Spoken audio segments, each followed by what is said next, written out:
Shalom, selamat pagi Bapak Ibu Saudaraku yang dikasihi Tuhan Yesus. Salam sejahtera buat kita semua dimanapun berada. Pagi ini mari kita kembali bersaat teduh dan berdoa dalam renungan penuntun kehidupan setiap hari. Kiranya damai sejahtera Allah dan tuntunan Roh Kudus menyertai kita sepanjang hari ini. Tema renungan pagi ini, lumpuh rohani. Nats Alkitab terdapat di dalam Yohanes 5 ayat 1 sampai dengan 14. Dan pada ayat yang ke-14 berkata demikian.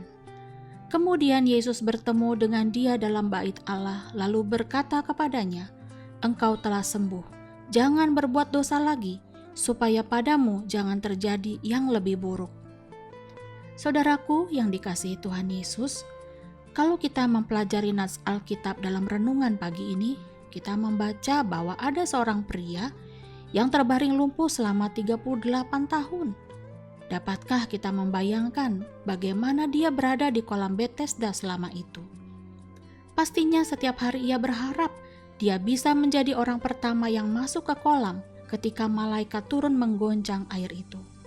Tetapi membayangkan kondisi yang lumpuh badannya, bagaimana mungkin ia dapat dengan cepat menuju kolam? Karena orang lain telah turun mendahuluinya. Ia tidak memiliki sanak keluarga, bahkan teman yang dapat menolong dia.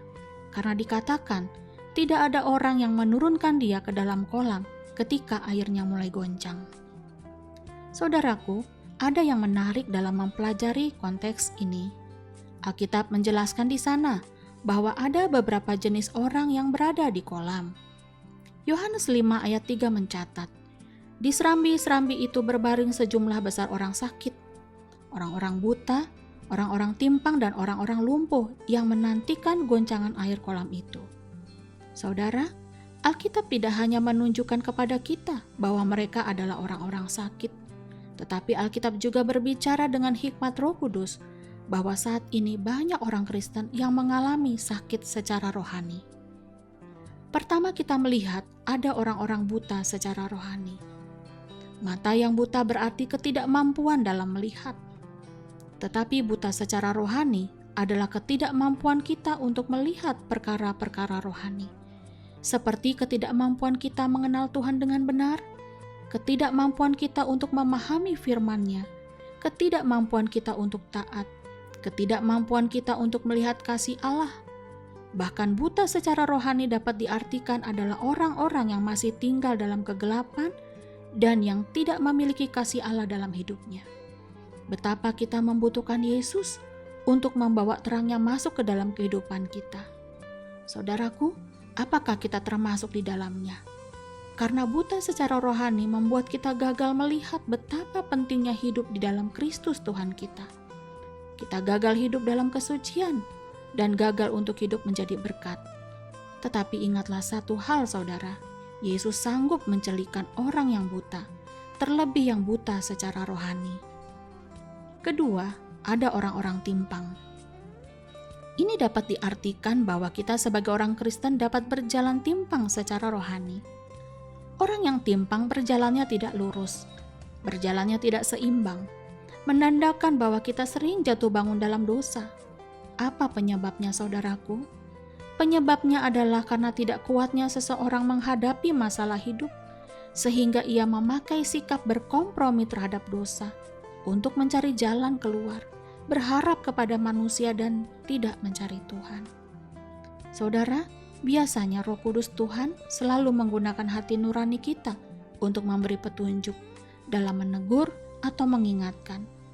Tetapi apabila kita juga mengabaikan berulang-ulang suara Roh Kudus yang datang sampai saat hati kita semakin keras, maka kita tidak dapat lagi mendengarnya.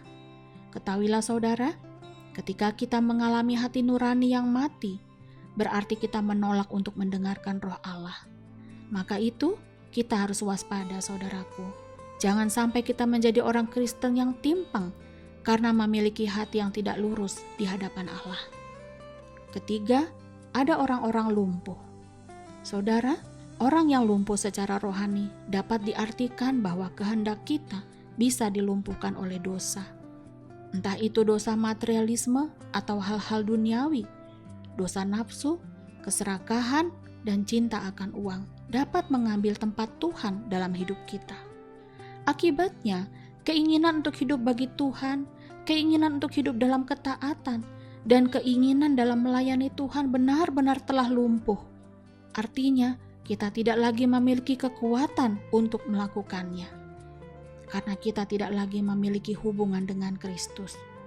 Betapa mengerikan keadaan ini. Kalau sebagai orang percaya, sebagai orang Kristen, kita memiliki kehidupan rohani yang lumpuh. Itu sebabnya dalam Yohanes 5 ayat 14, ketika Yesus berjumpa kembali dengan orang lumpuh yang telah disembuhkan ini di bait Allah, Ia berkata, "Engkau telah sembuh, jangan berbuat dosa lagi, supaya padamu jangan terjadi yang lebih buruk." Dengan kata lain, bila engkau telah sembuh, jangan berbuat dosa lagi, karena ada yang lebih buruk daripada berbaring selama 38 tahun di atas tikar. Yesus berbicara tentang neraka dan penghakiman. Saudaraku, perhatikanlah keadaan kita hari-hari ini. Apakah keadaan kita sedang sakit secara rohani? Bangkitlah, datanglah kepada Yesus, agar yang buta dicelikkan, yang timpang dipulihkan, dan yang lumpuh bangkit kembali, agar keadaan kita tidak terjadi yang lebih buruk. Amin. Mari kita berdoa.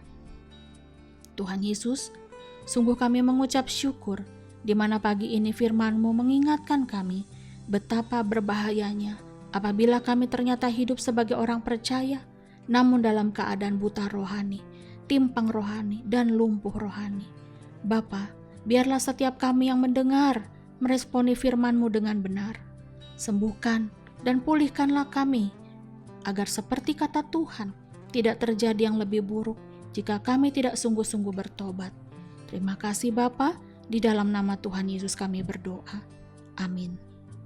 Kiranya berkat yang sempurna dari Allah Bapa, kasih karunia dari Tuhan Yesus Kristus, dan persekutuan yang indah dengan Roh Kudus menyertai kita dari sekarang ini dan sampai selama-lamanya. Maju terus dalam tuntunan Tuhan, saudaraku. Tetaplah semangat.